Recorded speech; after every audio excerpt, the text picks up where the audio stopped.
So hello and welcome back everyone to this another video. आज हम लोग start करने वाले हैं, we are going to continue the case laws. Okay, तो आज सारे चैप्टर्स जो पेंडिंग थे, सारे चैप्टर्स को मिला करके केस लॉ जो है वो हम लोग लेने वाले हैं अभी। ठीक है, एंड आज ऑडिटर, ठीक है, ऑडिटर वाला चैप्टर, उसके साथ साथ हम लोग का जो मेगा फार्म्स है, उसके बाद जो पार्ट सी है, पार्ट सी पूरा, ठीक है, पार्ट सी पूरा ऑडिटर वाला चैप्टर, ये हम लोग आज कंप्लीट करने वाले हैं। ठीक है, एंड ये जो चार्जेस वाला चैप्टर है उसमें से तो कोई केस लॉ आता नहीं है वैसे, तो नॉर्मली जो है सिर्फ आपको डायरेक्ट क्वेश्चंस पूछेंगे, केस लॉस नहीं आते, तो चार्जेस वाला डायरेक्ट क्वेश्चंस ही हम लोग कर लेंगे। ठीक है, अभी हम लोग फिलहाल जो है वो auditor and part C of company act वो देखने वाले हैं। तो सबसे पहला क्वेश्चन जो होगा ये प्रीवियस ईयर का क्वेश्चन है, देखते हैं क्वेश्चन क्या कह रहा है। स्टार्ट करने से पहले लाइक का बटन जो है वो ज़रूर दबा देना, एंड सब्सक्राइब अगर नहीं किया तो अभी के अभी सब्सक्राइब करो। Now let's get started. सबसे पहला क्वेश्चन पूछता है कि Vijay is an auditor, Vijay is an auditor of XYZ limited. ठीक है, ये ऑडिटर है किसका बताइए ना, XYZ लिमिटेड। ठीक है, a listed public company having paid up share capital of 10 crore.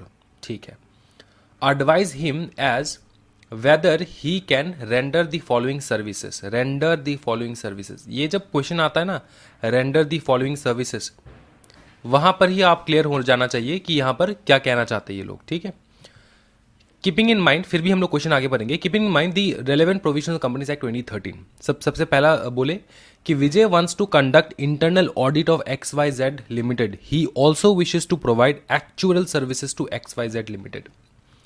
तो यहां पर कुछ वर्ड्स जैसे इंटरनल ऑडिट, एक्चुअल सर्विसेज और ये, इससे अपने को पता चलता है कि ये क्वेश्चन है from under section. Comment section में कमेंट करो फटाफट, सेक्शन क्या हो सकता है। हाँ जी, आप करेक्ट हो, हाँ आप करेक्ट हो, एकदम करेक्ट हो। सेक्शन 144 वाला सर्विसेज। ठीक है, जो जैसे मैंने कंपनीज एक्ट करवा रहा था तब eight that moment also I told that it's 144 वाला सर्विसेज। कभी भी सर्विसेज के बारे में पूछे, याद करना भैया वो 144 वाला सर्विसेज ही होगा। तो according to Companies act 2013 section 144 states that कि कुछ ऐसे सर्विसेज है जो ऑडिटर कर नहीं सकता।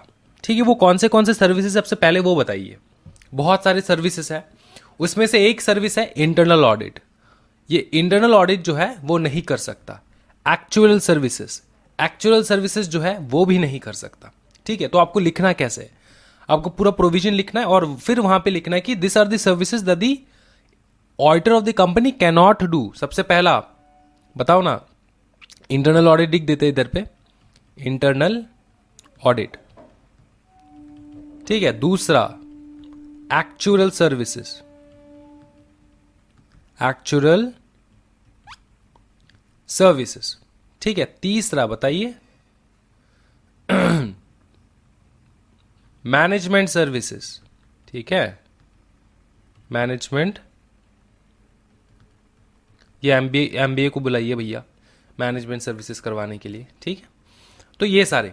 अब चौथा बताइए फटाफट, अकाउंट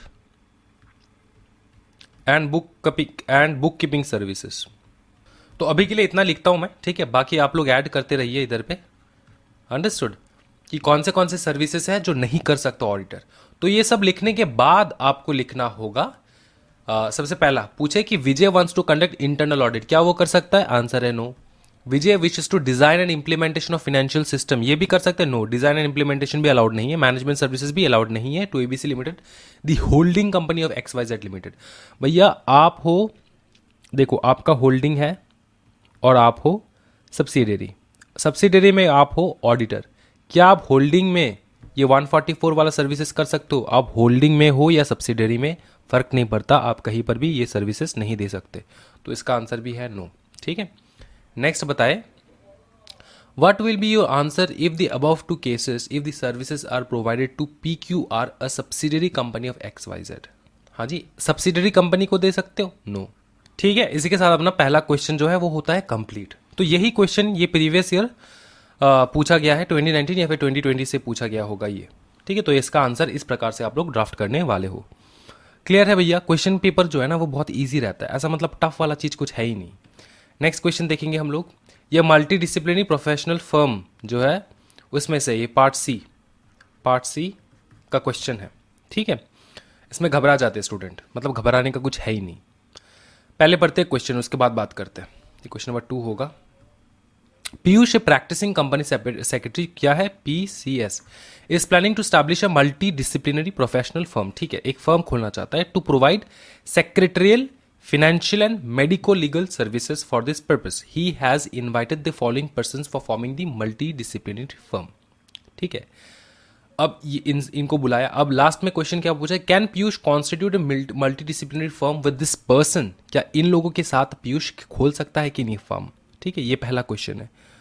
दूसरा क्वेश्चन है, is there any upper limit as to the number of partners who can constitute such a firm, कितना नंबर ऑफ पार्टनर्स होना चाहिए, हाँ जी, मैक्सिमम 50, ठीक है, और shall not be more than 100, जो कि प्रिस्क्राइब्ड होगा, ठीक है, इतना तो पता है अपने को।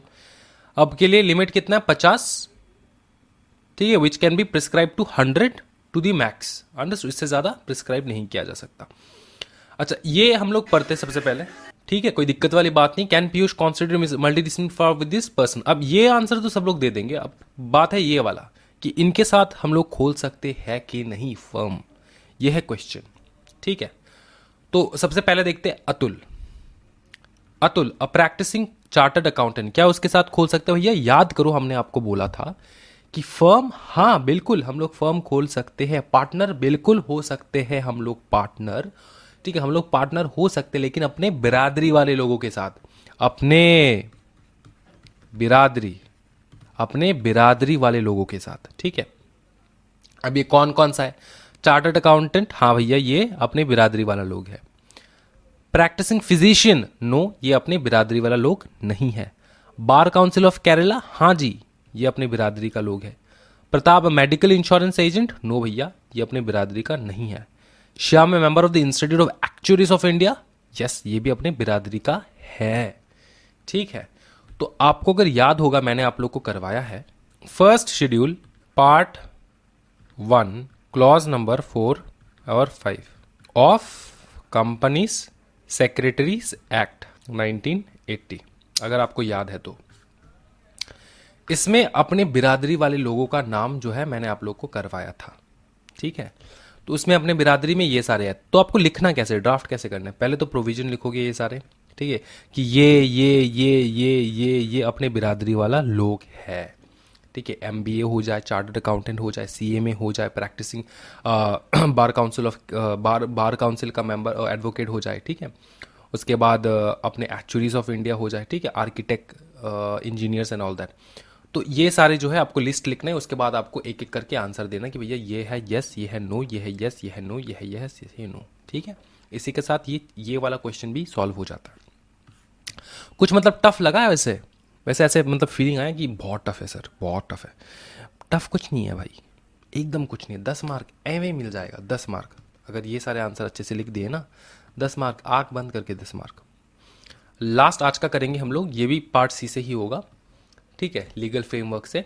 CS रोशन ने company secretary in practice availed loan against his personal investment from a bank, उसने लोन अवेल किया against what, his personal investment, ठीक है, against his personal investment from a bank. He issued 2 cheques towards the repayment of the said loan as per the terms of sanction of loan, उसने 2 check issue किया, ठीक है, repayment करने के लिए।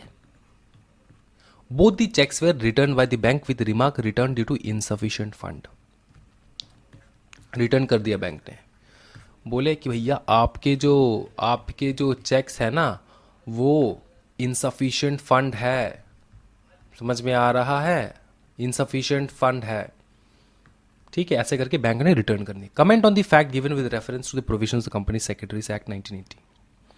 अब कमेंट करने के लिए बोला कि भैया ये क्या है, कैसा है, बताइए जरा, इसमें हम लोग क्या कर सकते हैं according to the company secretaries act 1980। यहाँ पे बहुत कुछ देखने वाले हम लोग, ठीक है, रिलेशन होगा। सबसे पहले हम लोग देखेंगे क्लॉज 2 पार्ट 4 शेड्यूल 1, इसमें क्या कहा गया है, याद करो, थोड़ा दिमाग चलाओ। यहां पर कहते हैं कि भैया याद करो कि भैया अगर आप कोई भी ऐसा काम कर रहे हो जिसके कारण इंस्टीट्यूट का जो मर्यादा है उसको ठेस पहुंच रहा है, समझ में, उसको उसको मतलब उसके ऊपर उंगली उठ रहा है, इंस्टीट्यूट का मर्यादा जो है वो उसके ऊपर कोई दाग लग रहा है, तब जाके आपको प्रोफेशनल मिसकंडक्ट के तहत पनिशमेंट तो मिलने वाला है। ये कौन कहता है? Clause 2 part 4 schedule 1। तो ये सबसे पहले आपको लिखना है ये चीज़ कि ऐसा ऐसा लिखा है कि भैया इंस्टीट्यूट जो है उसके मतलब अगर कोई आप नॉर्मल चीज़ कर रहे हो, ठीक है, जिसके कारण इंस्टीट्यूट का मर्यादा जो है उसको ठेस पहुंचता है, तो at that moment you'll be guilty for professional misconduct. समझ में आ रहा है ना? ऐसा कार्य कुछ करना ही नहीं है। अब ये पहला बात लिखोगे आप, ठीक है। दूसरा आप लिखोगे नेगोशिएबल इंस्ट्रूमेंट एक्ट के तहत। क्यों, क्या लिखोगे? देखो ये ना, ये जो है ये आपका चेक जो है ना वो इनसफिशिएंट फंड के कारण बाउंस बैक हो चुका है, ठीक है। इनसफिशिएंट फंड के कारण जो है रिटर्न आ चुका है। तो नेगोशिएबल इंस्ट्रूमेंट एक्ट के तहत क्या ये पनिशेबल है कि नहीं? Depend on the situation it is punishable, ठीक है। Depends on the situation it may be punishable, ठीक है। अब लास्ट में आपको लिखना है ये चीज कि अगर ये सीएस, ठीक है, नेग्लिजेंस के वजह से इन चेक्स का इनसफिशिएंट फंड उनको पता, मतलब वो नेग्लिजेंट था, ठीक है, उसको पता ही नहीं कि उसका फंड नहीं है उसके पास।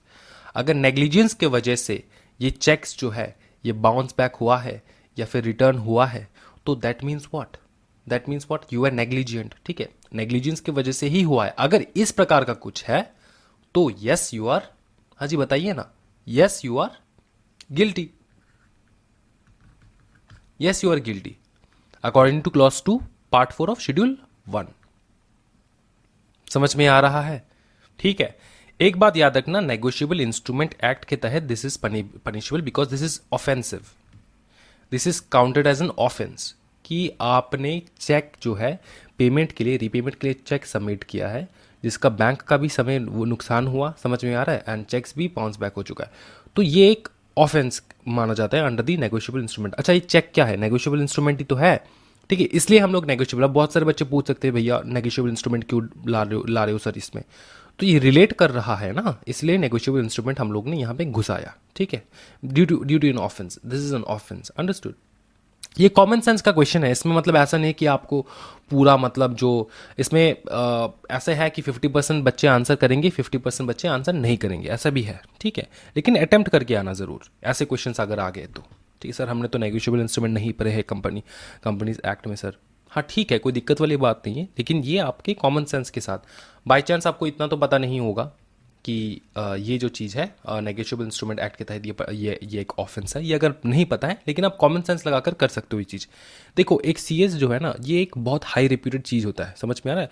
तो ये सुबह सीएस का काम कर रहा है, शाम को ठेला लगा रहा है, तो ऐसा भी नहीं हो सकता, अंडरस्टूड। वो मैंने एक्सप्लेनेशन किया था जब मैंने शेड्यूल पढ़ा रहा था आप लोगों को, schedule 1 and schedule 2 part C का पढ़ाया, तब मैंने ये एक्सप्लेन किया था कि एक रेप्यूटेशन का बात हो, अगर आपके कुछ कार्य की वजह से इंस्टीट्यूट का नाम बदनाम हुआ तो at that moment this is punishable under schedule 1, ठीक है, समझ में आ रहा है ना। और शेड्यूल 2 तो भयानक वाला जो कांड करते हो आप लोग, शेड्यूल 1 में ठीक है नॉर्मल वाला चीज़।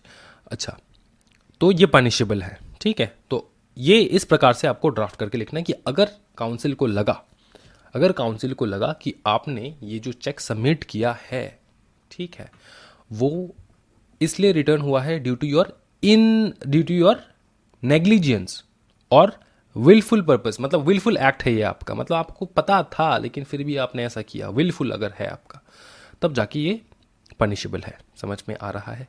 कोई दिक्कत वाली बात नहीं है, ठीक है। तो सर ऐसा क्यों लिखना है कि सर ये विलफुल है या फिर नेग्लिजेंस के वजह से? सर पनिश करना तो कर दो ना डायरेक्ट। देखो ये मिस्टेक भी हो सकता है, ठीक है, कभी कभार गलती से मिस्टेक भी हो सकता है, समझ में आ रहा है? तो अगर आपका गलती से मिस्टेक हो रहा है तो काउंसिल जो है आपको अपॉर्चुनिटी ऑफ बीइंग हर्ड देगा ना, कि बोलेगा कि भैया बता तू ऐसा क्यों किया, तो at that moment you have to tell कि सर जी ऐसा ऐसा बात है, ऐसा ऐसा बात है। और अगर काउंसिल को लगा कि नहीं यार ये सच बोल रहा है तो फिर छोड़ देगा आपको, अगर बोल रहा है कि नहीं, ठीक है, तब तो दिक्कत वाली बात है।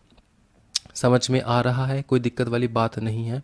अब देखो कोई भी चेक आपने लोन लिया है, ठीक है, उसके बाद आप उसको पेमेंट करने के समय कोई ऐसा चेक दे रहे हो जबकि आपके बैंक में बैलेंस ही नहीं है, ये तो एक प्रकार का फ्रॉड भी माना जाता है। तो वो तो अलग से आपको पनिशमेंट मिलेगा अगर ऐसा कुछ है तो। अगर आपको पता नहीं था, आप इमीडिएटली वो करेक्ट करते हो चीज़, तो अलग बात है। लेकिन अगर फॉर एग्जांपल आप चेक सबमिट करके फिर भाग गए, ठीक है, तो वो तो एक फ्रॉड वाला चक्कर हो जाता है। तो एट दैट मोमेंट आपको नॉर्मल जो सिविलियन को जैसा पनिशमेंट मिलता है वो तो मिलेगा, अलग से सीएस वाले लोग जो है, सीएस वाला आईसीएस है जो, वो अलग से आपको पनिशमेंट देने वाला है। समझ में आ रहा है ना चीज़ें? तो ये हो जाएगा आपका क्वेश्चन नंबर 3। ठीक है, तो 2-3 क्वेश्चन आज हम लोग एक्सप्लेन किए। बाकी क्वेश्चंस जो है हम लोग नेक्स्ट क्लास करने वाले हैं। आई होप कि ये सारे केस स्टडीज़ जो है आपको बहुत मदद करेगा एग्जामिनेशन के लिए। और जैसे आप एग्जामिनेशन में बैठोगे ना, तब आपको फील होगा कि नहीं यार पता है, ये सारे हम लोग पहले भी किए हैं।